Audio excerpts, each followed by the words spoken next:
माता की, भारत माता की, भारत माता की। जैसे तैसे बाईपास करके हम लोग यहाँ पे पहुँच चुके हैं ग्राउंड में, देख सकते हो। और यहाँ पे मतलब इतनी भीड़ है कि यहाँ पे देखने के लिए जगह नहीं है, चारों तरफ देख सकते हो। ग्राउंड में तो पहुँच चुके हैं।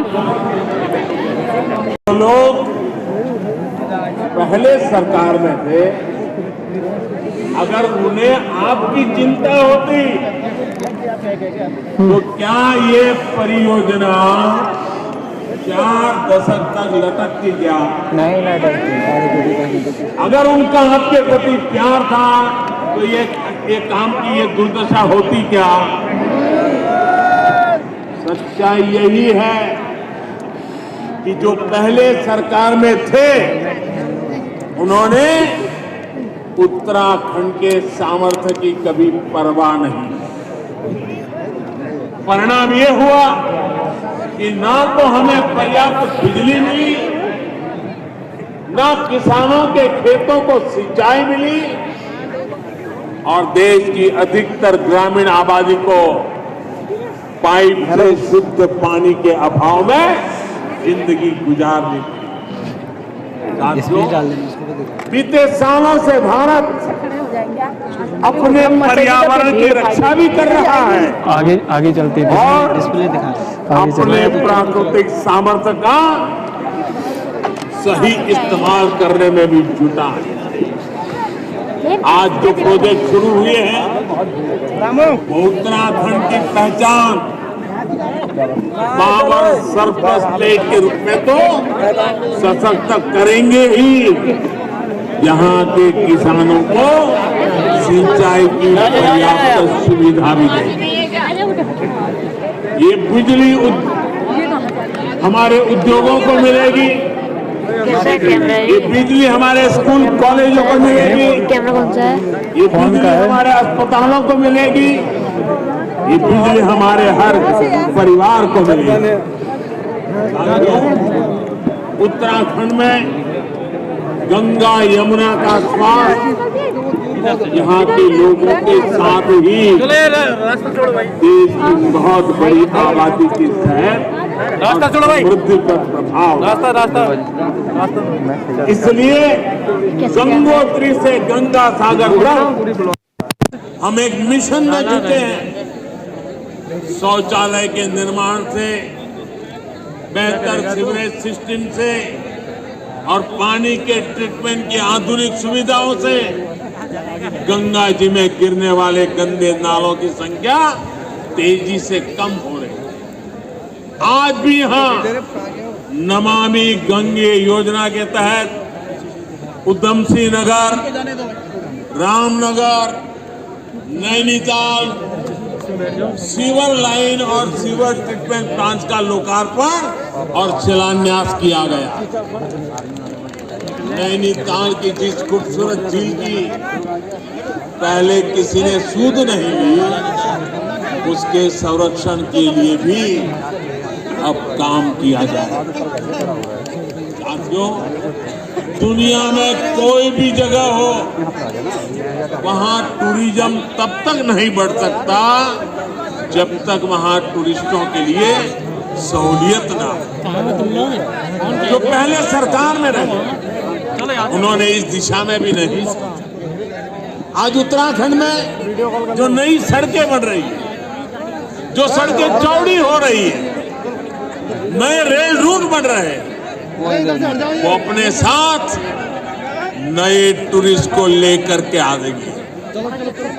आज उत्तराखंड के प्रमुख स्थानों में जो रोपवे बन रहे हैं वो अपने साथ दुनिया भर के टूरिस्टों को लेकर के।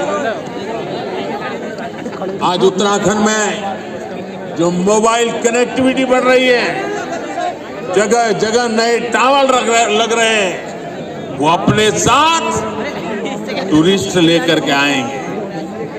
आज उत्तराखंड में जो मेडिकल सुविधाएं विकसित हो रही हैं, वो यहाँ आने वाले टूरिस्टों में भरोसा बढ़ाएगी।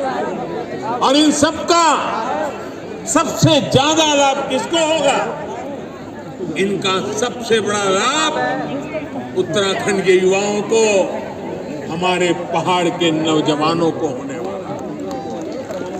उत्तराखंड के लोग गवाह हैं कि जब केदारनाथ जी के दर्शन के लिए सुविधाएं बढ़ी तो वहां जाने वाले श्रद्धालुओं की संख्या भी बढ़ गई, सारे रिकॉर्ड तोड़ दिए।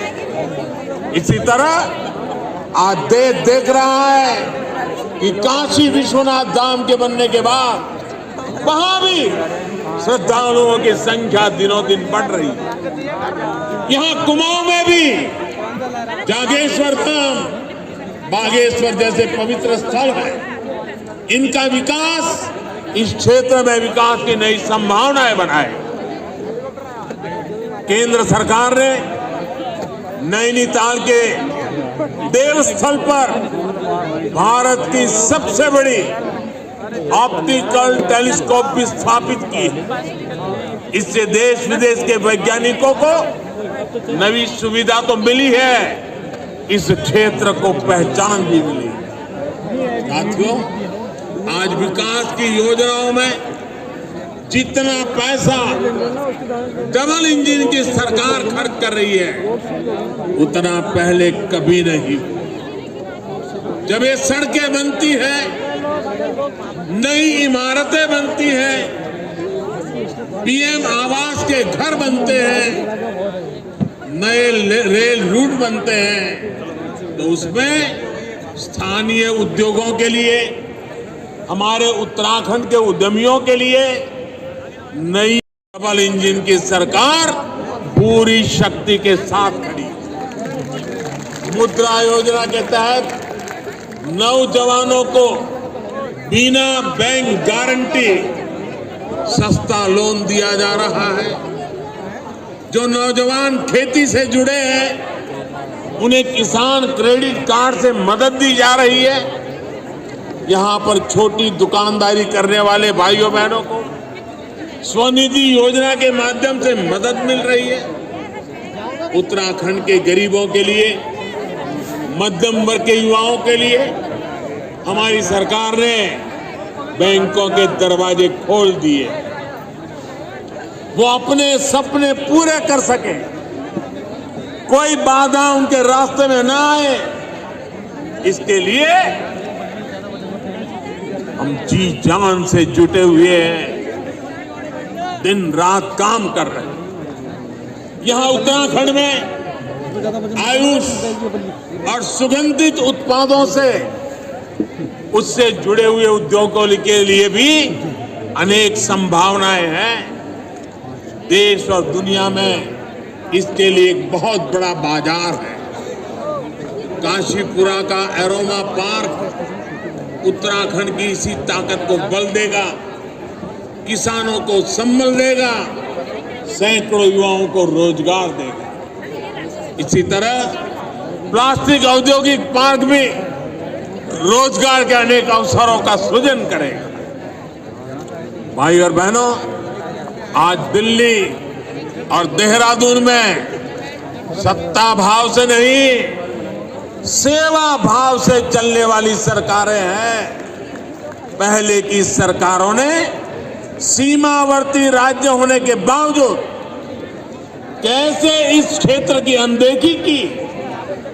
ये राष्ट्र रक्षा के लिए संतानों को समर्पित करने वाली कुमाऊं की वीर माताएं भूल नहीं सकती।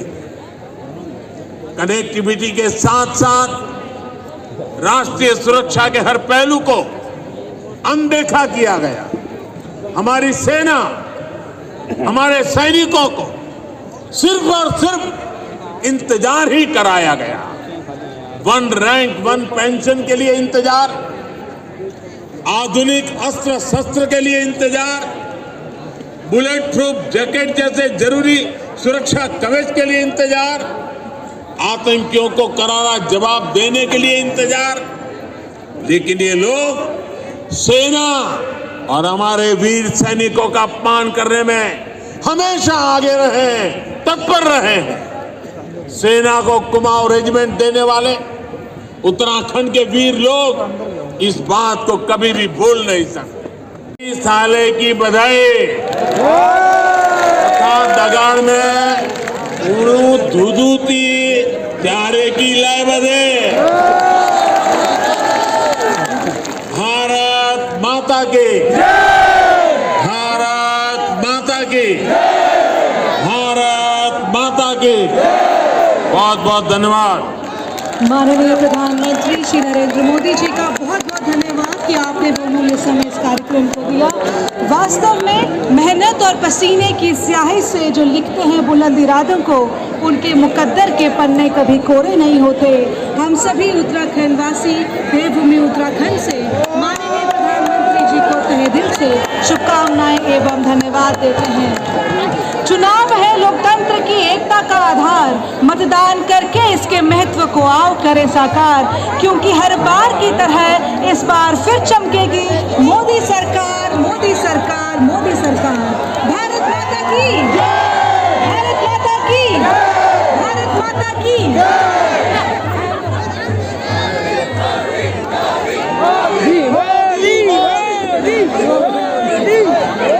तो गए मोदी जी जा चुके हैं अभी भाषण देके, और यहाँ पे जनता जा रही है अब घर को, और देख सकते हैं और कुछ चेयरें खाली हो चुकी हैं, तो पीछे से देख सकते हैं चेयरें खाली।